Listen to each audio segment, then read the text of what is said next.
जय जगन्नाथ सागर स्वागत करुच्छे आपको गोटे दमदार भिडियो को भिडियो आम जाना जे गोटे कोचिंग पढ़ा किसी पिला जाते तारी उपर बेस स्टोरीटा जी स्टोरीटा भल लगे लाइक शेयर सब्सक्राइब करेंगे। चलो तो स्टोरीटा को स्टार्ट करवा।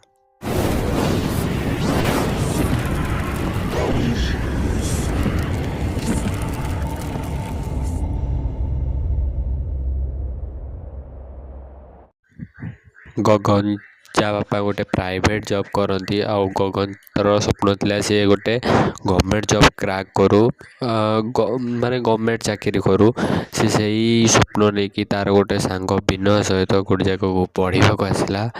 दी जन मिडिल क्लास फैमिली बिलंग करती। विनयर जी बापा थे सी भी प्राइवेट जॉब करती तो सी दी जन एमती पूरा माने खोजुले हॉस्टेल जो कम रेट्रे मिल पार कारण मिडिल क्लास फैमिली ओबियसली गोटे गोटे टंका मूल्यवान से खोजुले से दिन सारा समस्त लोक पढ़ते कौटी हॉस्टेल अच्छी कौटी रूम मिल माने एमती खोजा खोजी करुले से देखा आउ दी जन पिला जहाँ ना जनक ना साहिल आउ जनक ना था कपिल। आंक दी जन बैकग्राउंड जे साहिल थिला बापा गोटे गवर्नमेंट जॉब करते रेलवे चाकरी करते आउ जे कपिल थिला तार बापा गोटे पुलिस इन्स्पेक्टर थिले। जी साहिल थिला से दमदार गब्रू जट थिला। तापरे एता जन मिसिक कथा होतले कि आमे गोटे फ्लैट नहीं जिबा आउ सेतरे शेयरिंग करिके रहबा। चार व्यवहार बहुत भल था से माने बहुत मिशीमाशी भी जाते से खोजी खोजी जा पहुँची गले गोटे सरदार फैमिली पाखे।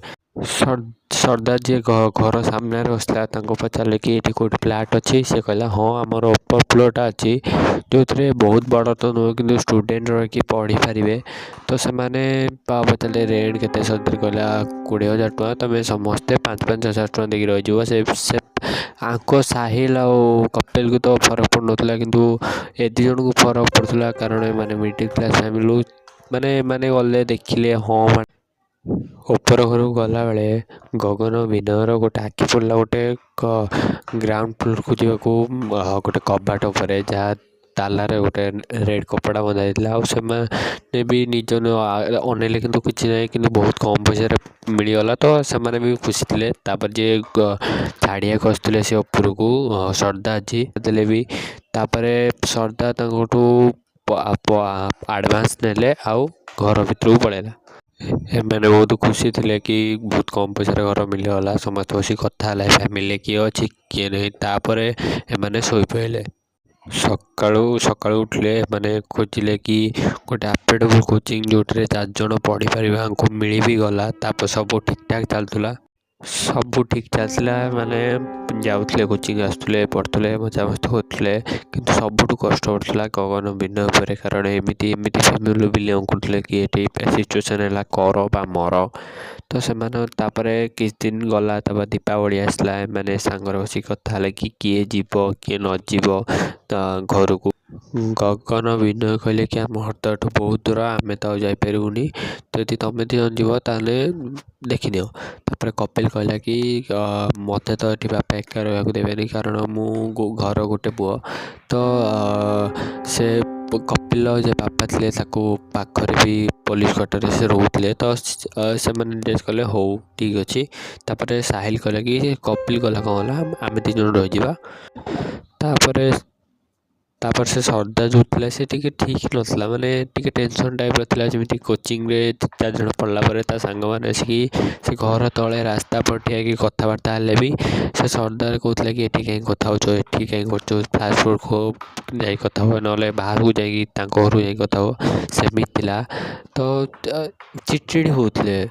जिते दीपावली आसला कपिल बापा प्रथम सप्ताह दीपावली सप्ताह पूर्व आसी घर को नहीं पढ़ले तापर रही साहिल गगन विनय ये 3 जन जाक 2 दिन कोचिंग जापर कोचिंग फेर गोटे दिन राति सरदार कल आसला कहला कि दीपावली आसी घरे माने अंधार भल लगे बेसमेंटा टी मो सारे मिसिक सफासफी कर दियो आ बल्टा चेंज कर दियो। तापर गौतम भाविले हाँ भल जब भल लगे मिठा भी खाया मिल जाव ସେମାନେ ଗଲେ ସଫା କରିବାକୁ। ତାପରେ ସର୍ଦ୍ଦାରକୁ ମାଗିଲେ କି ଚାବିଟା ଦିଅ, ଆମେ ସଫାସଫି କରିଦେବୁ। ସର୍ଦ୍ଦାରଜୀ କହିଲେ ଚାବି ତ ବହୁତ ଦିନ ହେଲାଣି ହଜିଯାଇଛି, ତୁମେମାନେ ଭାଙ୍ଗିଦିଅ। ସେମାନେ ଆଉ କହିଲେ କି ତମ ତାଲା ଆମେ କାହିଁ ମାଗିବୁ, ତୁମେ ଭାଙ୍ଗିଦିଅ। ସେ ସର୍ଦ୍ଦାର କହିଲେ କି ମୁଁ ତ ବୁଢ଼ା ହେଇଗଲିଣି, ମୁଁ ଆଉ ଭାଙ୍ଗିପାରିବି, ତୁମେ ଭାଙ୍ଗିଦିଅ। ଯେ ସାହିଲ ଥିଲା ସେ କ'ଣ କଲା, ଟିକେ ତାକତବର ଥିଲା, ତ ସେ କହିଲା ହଁ କ'ଣ ହେବ। ତାପରେ ବାହାରୁ ଇଟା ଆଣିଲା ଆଉ ସେ ତାଲାଟାକୁ ପିଟିକି ଭାଙ୍ଗିଥିଲା। ତାପରେ ସାହିଲ ଆଗେ ତଳକୁ ଗଲା, ତାପରେ ବିନୟ, ତାପରେ ଗୌତମ ସମସ୍ତେ ବି ତଳକୁ ଗଲେ। ଆଙ୍କୁ ଦେଖାହେଲା କି ମାନେ କାନ୍ଥରେ ଯେମିତି ଗୋଟେ ଡିଜାଇନ୍ ବନିଛି। ତାପରେ ସର୍ଦ୍ଦାରଜୀ ସାହିଲକୁ ମାନେ ବଲ୍ ବି ଦେଲେ। ସାହିଲ ସିଡ଼ି ଉପରେ ଚଢ଼ିଲା, କିପ୍ୟାଡ଼୍ ଫୋନ୍ରେ ଯେମିତି ଲାଇଟ୍ ଏପଟ ସେପଟ କରିକି ବଲ୍ଟାକୁ ଲଗେଇଲା। ଯେମିତି ଦେଖିଲା କି ତା ସାମ୍ନା ଯେଉଁ କାନ୍ଥ ଅଛି ତା ଦେହରେ ପୁରା ଅଜୀବ ପ୍ରକାର ଭଗବାନର ଚିତ୍ର ଲଗା ହେଇଛି। ଆଉ ମାନେ ସେଥିରେ ଏମିତି ଅଛି ତା ସାମ୍ନାରେ ଗୋଟେ ଥାଳିଟେ ଥୁଆ ହେଇଛି, ଆଉ ଥାଳିଟେ ଥୁଆ ହେଇଛି, ତା ଉପରେ ଗୋଟେ କଳସଟେ ଥୁଆ ହେଇଛି। ସାହିଲ ଯେତେବେଳେ ସିଡ଼ିରୁ ତଳକୁ ଓହ୍ଲାଉଥିଲା ସେ କଳସରେ ଗୋଡ଼ ବାଜିକି ସାହିଲ ତା ଦେହରୁ ପାଉଁଶ ଦେଲା, ସାହିଲର ଗୋଡ଼ ଉପରେ ପଡ଼ିଗଲା। ତାପରେ ଯେତେବେଳେ କଳସ ତା ଗୋଡ଼ରେ ପଡ଼ିଗଲା, ଯେଉଁ ସର୍ଦ୍ଦାର ଥିଲା ସିଏ ବି ଟିକେ ଡରିଗଲା। କହିଲା ତୁମକୁ ଗୋଟେ କାମ ଠିକ୍ସେ ଦେଲି, ତୁମର ସେ ତା ବି ହେଉନି। ତାପରେ ସେ 3 ଜଣ ଉପରକୁ ପଳେଇଲେ। ତା ଠିକ୍ ଦୀପାବଳିକୁ 2-3 ଦିନ ଥିଲା, ତାଙ୍କ 3 ଜଣ ଘରୁ କଲ୍ ଆସିଲା ଦୀପାବଳିରେ ସେଠି କାହିଁ ରହିବ, ଘରକୁ ପଳେଇ ଆସ ବୋଲି। ସେ 3 ଜଣ ଯାକ ଘରକୁ ପଳେଇଲେ। ତାପରେ ସେମାନେ ଠିକ୍ ଦୀପାବଳିର ସପ୍ତାହନ୍ତ ଛୁଟି ନେଇକି ତାପରେ ଆସିଲେ କିନ୍ତୁ କେଉଁମାନେ ଗଗନ ଆଉ ବିନୟ ଏ 2 ଜଣ ଆସିଲେ। ଦେଖିଲେ କି କପିଲ ବସିଛି କିନ୍ତୁ ସାହିଲ ଆସିନି। ତାପରେ 2 ଜଣ ବସିଲେ। ତାପରେ ସାହିଲକୁ ସନ୍ଧ୍ୟାବେଳ ସହିତ କଥା ହେଲେ, ତୁ ସାହିଲ ସହ କଥା ହେଇଛୁ କି? ସେ କିନ୍ତୁ କହିଲା ନା, ମୁଁ ତାଙ୍କ ମାନେ କପିଲର ଘର ଯେଉଁଠି ଥିଲା, ମାନେ ସେମାନେ ତ ପୋଲିସ କ୍ୱାର୍ଟରରେ ରହୁଥିଲେ, କିନ୍ତୁ ଅସଲି ଘର ତାଙ୍କ ସାହିଲର ଘରଠୁ 1 କିଲୋମିଟର 2 କିଲୋମିଟର ଦୂର ଥିଲା। ସେ ସେଇଠିକି ଯାଇଥିଲେ ତ ଦୀପାବଳି ପାଳନ କରିବାକୁ। ସିଏ ବି କହିଲା କି ମୁଁ ଯାଇଥିଲି ତାଙ୍କ ଘରକୁ, ସେ କହୁଥିଲେ କି ସାହିଲଙ୍କ ଦେହ ଖରାପ, ସେ ଅଜବ ପ୍ରକାର ଆକ୍ଟିଭିଟି କରୁଛି, ସେଥିପାଇଁ ମୁଁ ବି ତା ସହିତ ଆଉ ଦେଖା କରିନି। ତାପରେ ଗଗନ ବିନୟ ପଚାରିଲେ କେଉଁ ପ୍ରକାର ଆକ୍ଟିଭିଟି? ସେ କହିଲା କି ମାନେ ସେ ଯେତେବେଳେ ଘରକୁ ଗଲା ଦୀପାବଳି 1 ଦିନ ପୂର୍ବରୁ ତା ଆକ୍ଟିଭିଟି କରୁଥିଲା। ତାପରେ ସେ ଯେମିତି ଦୀପାବଳି ଦିନ ପୁରା ତ ଇଏ କରିଦେଲା। ସେ ମାନେ ଏକା ରାତିରେ ଉଠିକି କେଉଁ ଗୋଟେ ବିଲ ମଝିକି ପଳେଇଲା, ଆଉ ସେଠି କେଉଁ ଅନ୍ଧାର କୋଣରେ ବସିକି ଟ୍ରାୟାଙ୍ଗଲ୍, ସର୍କଲ୍ ଏମିତି ସବୁ ଆଙ୍କିଲା ବସିକି। ତାପରେ ଏ 2 ଜଣଙ୍କ ଟେନସନ୍ କି ଇଏ ତ ଜାଣିନି ସେ ବିଷୟରେ, ମୋତେ ଲାଗୁଛି କି ଅସୁବିଧା ଅଛି ବୋଲି। ତାପରେ ଏ 2 ଜଣ ଯାଇକି ସାଇଡ଼୍ରେ କଥା ହେଉଛନ୍ତି, କହିବା କି ନ କହିବା। ତାପରେ କପିଲ ଦେଖିକି କହିଲା କି ତୁମେ ସେଦିନ 2 ଜଣ କ'ଣ ଡିସ୍କସନ୍ କରୁଛ, ମୋତେ କିଛି ନୁଚଉଛ କି? ତାପରେ ସେ 2 ଜଣ ଆସିକି କହିଲେ ଆମକୁ ଲାଗୁଛି କି ଏଠି କିଛି ଗୋଟେ ଅସୁବିଧା ଅଛି। କହିଲା କେଉଁ ଅସୁବିଧା? ସେ କହିଲା ବେସମେଣ୍ଟରେ। ସେଦିନ ବେସମେଣ୍ଟରେ ଯାହା ହେଇଥିଲା ସେ 2 ଜଣ କପିଲକୁ ସବୁ କଥା କହିଲେ। ଆଉ କପିଲ କହିଲା ତୁମେ 2ଟା ପାଗଳ ହେଇଯାଇଛ ନା, ତୁମେ ଜାଣିନା ସାହିଲ ସହିତ କ'ଣ ହେଉଛି, କେତେ କଷ୍ଟରେ ଅଛି ସେ। କପିଲ ଯେ ତା ବାପାକୁ ଫୋନ୍ କରି କହିଲା ଯାହା ସବୁ ହେଇଥିଲା। ତା ବାପା ସାହିଲର ଘର ଲୋକଙ୍କୁ ଫୋନ୍ କରିକି କହିଲେ ଏମିତି କପିଲ ଯେତେବେଳେ ନଥିଲା ଏମିତି ପିଲାଙ୍କ ସହିତ ହେଇଛି। ତ ସେ ସାହିଲର ବାପା ମାଆ ସବୁ କ'ଣ କଲେ, ସେଇଦିନ ଯେଉଁଠି ସେମାନେ ରହୁଥିଲେ ସେଠିକି ଆସିଲେ। ତାପରେ ସେ ଆସିଲା ବେଳେ ଗୋଟେ ବ୍ରାହ୍ମଣକୁ ତାଙ୍କ ସାଙ୍ଗରେ ନେଇକି ଆସିଥିଲେ। ତାପରେ ସେ ଆସିଲେ ପର୍ଦାର ଉପରେ ପ୍ରେସର୍ ପକାଇଲେ। ତାପରେ ସେ କହିଲେ କି ବେସମେଣ୍ଟରେ କ'ଣ ଅଛି, ତୁମେ କ'ଣ ରଖୁଛ ଦେଖା। ତାପରେ ସେ ବି ପୁରା ମନା କରୁଥିଲେ ତାଙ୍କୁ କିଛି ନାହିଁ ବୋଲି। ତାପରେ ସେଠି ଗୋଟେ ବ୍ରାହ୍ମଣ ଥିଲା, କହିଲା କିଛି ନାହିଁ ତୁମେ ଆମକୁ ଦେଖାଇ ଦିଅ। ତାପରେ ବହୁତ ପ୍ରେସର୍ ପଡ଼ିଲା ପରେ ସିଏ ତାଙ୍କୁ ବେସମେଣ୍ଟକୁ ଚାଲିଲା।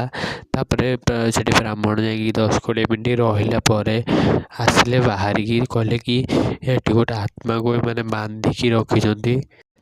ତାପରେ ସେ ସର୍ଦ୍ଦାର ଉପରେ ପୁରା ପ୍ରେସର୍ ପକାଇଲେ। ସାହିଲ କପିଲ ତ ନିଜ ଆଖିରେ ଦେଖିଛନ୍ତି କ'ଣ ହେଇଛି। ତାପରେ ସର୍ଦ୍ଦାରଜୀ କହିଲେ କି ମୋର ମାନେ ଗୋଟେ ପୁଅଟେ ଥିଲା ଯାହା ସହିତ ଏମିତି ଆକ୍ଟିଭିଟି ହେଉଥିଲା, ତାକୁ ସେମିତି ବେସମେଣ୍ଟରେ ତାଙ୍କ ସ୍ତ୍ରୀ ଯିଏ ସେ ତନ୍ତ୍ରମନ୍ତ୍ର କରୁଥିଲା, ତାକୁ ସେ ବାନ୍ଧିକି ସେଇଠି ରଖୁଥିଲା। ପିଲା ତ ବଞ୍ଚିଲାନି, କିନ୍ତୁ ତାକୁ ସେଇଠି ବାନ୍ଧି, ଯେତେବେଳେ ଆତ୍ମା ଛୋଟ ଥିଲା ତ ସେ ସେମିତି ଛୋଟ ପିଲାଙ୍କ ବିହେଭିଅର୍ କରୁଥିଲା। ତାପରେ ସେ ଯେମିତି ନ କମିଲା, ତାପରେ ଯେତିକି ପରେ ପିଲା ହେଇଥିଲେ ତାଙ୍କୁ ସବୁ ଆବ୍ରଡ୍ ପଠେଇଦେଲା। ସେ ସମସ୍ତେ କହିଲେ କି ମାନେ ତୁମେ ତ ଭଲ ତୁମ ପିଲାଙ୍କୁ ତ ବଞ୍ଚେଇଦେଲ, ଏବେ ଆମ ପିଲା ସାଙ୍ଗରେ କ'ଣ ହେବ? ତାପରେ ଯେଉଁ ବ୍ରାହ୍ମଣ ଥିଲା ସେ କହିଲା କି ଜଲ୍ଦି ଚାଲ ଆଉ ବେଶୀ ଟାଇମ୍ ଡେରି କଲେ ହେବନି। ତାପରେ ସେ ଜଲ୍ଦି ଗଲେ। ସେଠି ପୂଜା ହେଲା ବହୁତ, ମାନେ ଛଡ଼େଇବା ପାଇଁ ସବୁ କିଛି ହେଲା। ତାପରେ ସେ ଯେତେବେଳେ 2-3 ମାସ ଗଲା ସବୁ ଛାଡ଼ିଗଲେ, ତା ହାତରେ ଗୋଟେ ତାବିଜ ବାନ୍ଧିଦେଲେ।